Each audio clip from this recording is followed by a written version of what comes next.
Hello everyone, welcome back my channel less of creative life. நம்ம என்ன பார்த்துட்ருக்கோம்? Motivational stories தான் பார்த்துட்ருக்கோம். அந்த வகையில் புதுசாக ஒரு கதை பார்க்கலாமா? வாங்க கதைக்குள்ளே போகலாம். அழகான ஒரு கிராமம். கிராமத்தில் என்ன பண்ணுவாங்க? விவசாயிகள்லாம் விவசாயம் பார்த்து அழகான ஒரு வாழ்க்கை முறையை வாழ்ந்துட்டுருப்பாங்க. ஆனால் அந்த விவசாயம் செழிப்பாக இருக்கான்னு யாராலையும் சொல்ல முடியாது. சில நேரத்தில் நஷ்டமாகும், சில நேரத்தில் வருமானம் அதிகமாக இருக்கும். அப்படியே ஒருத்தரோட ஒரு விவசாயியோட கதை தான் இந்த கதை.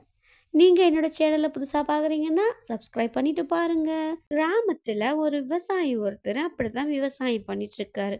ஆனால் அந்த விவசாயத்தில் அவருக்கு ரொம்ப நஷ்டம்தான், அதிகமான லாபமே இல்லை. அப்படியே ஒரு வாழ்க்கையை வாழ்ந்துட்டு இருக்காரு. ஆனால் அவங்க ஊரில் ஒரு சின்னதாக ஒரு ஐதீகம் இருக்குது. என்னன்னா, வயல்வெளியில் ஒரு ஓட்ட காசுன்னு சொல்லுவாங்க. அந்த காசு கிடைச்சா அவங்களோட வாழ்க்கை நல்ல செழிப்பாக இருக்கும், பணம் வந்து சேரும், செல்வம் வந்து சேரும் அப்படிங்கிற ஒரு நம்பிக்கை இருந்துச்சாம். அதே மாதிரி அவருக்கு விவசாயிக்கு வயலில் ஒரு ஓட்ட காசு ஒன்று கிடச்சிச்சான்.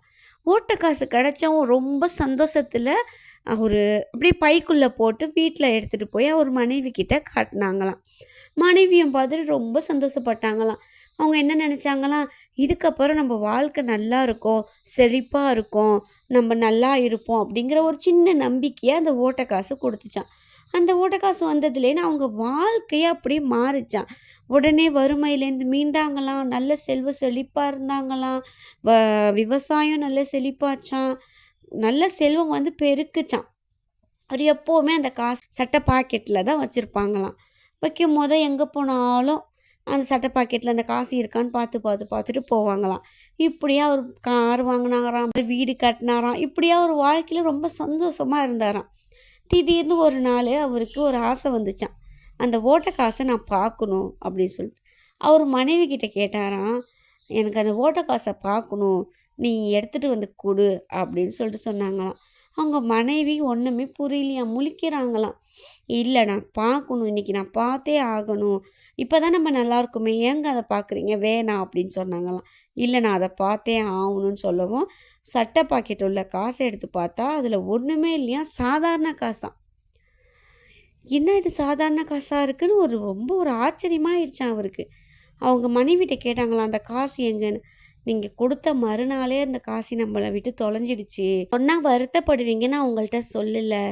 ஆனால் அந்த காசு இருக்கிற நம்பிக்கையில் நீங்கள் செய்கிறது எல்லாமே நமக்கு நல்லதாகவே நடந்துச்சு, அதனால் நான் உங்ககிட்டேருந்து மறைச்சிட்டேன் அப்படின்னு சொன்னாங்களாம். இந்த கதையில் நம்ம என்ன புரிஞ்சுக்கிட்டோன்னா, ஒரு சிறு துளி நம்பிக்கை அவரை எங்கே கொண்டு போய் சேர்த்துருக்கு. அந்த ஒரு காசி கொடுத்த நம்பிக்கை தான் அவரை வந்து இந்த அளவுக்கு உயர்த்திருக்கு. நம்ம மேலே நாம் வைக்கிற நம்பிக்கை மட்டும்தான் நம்ம நாளைக்கு வெற்றி அடைய நம்மளுக்கு வாய்ப்பாக இருக்கும். நாளைய வெற்றி நமதாகட்டும். இந்த கதை உங்களுக்கு பிடிச்சிருந்தா லைக் பண்ணுங்கள், ஷேர் பண்ணுங்கள், மறக்காமல் சப்ஸ்கிரைப் பண்ணி